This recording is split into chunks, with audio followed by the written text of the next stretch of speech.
তুমি আমার মাঝে নিজেকে তুমি হারিয়ে ফেলেছিস আমাদের মহাশয়। তাই আমার মনের বাসনা পূর্ণ করেছে। এই বিদ্যাটাকে স্বামী মেলেই স্বামী বলে স্বীকার করেছি। এই রাস্তায় প্রবেশ করেছি। সেই শয়তানকে ঠেলে দিয়েই আপনার মনের বাগিচায় যে আমি পুরোই ব্যস্ত চাই সেনাপতি। বলুন বলুন সেনাপতি মশাই,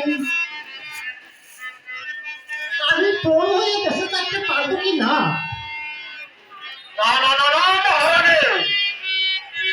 তা কখনো সম্ভব নয়।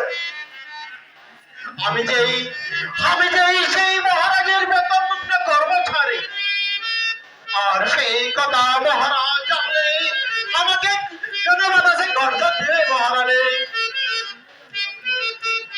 সেনাপতি মশাই,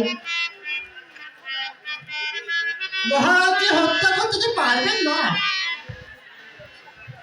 বরং আমরা যে হত্যা করব এই বৃদ্ধ রাজাকে আমাদের চলার পর্যায়ে পরিষ্কার করে নেব। আপনি কি বলছেন মহারানী? ঠিকই বলেছি সেনাপতি মশাই। কে উদ্দেশ্য নিয়েই এই রাজপ্রাসাদে আমি প্রবেশ করেছি। এই যে উদ্দেশ্যটা আমি করতে হবে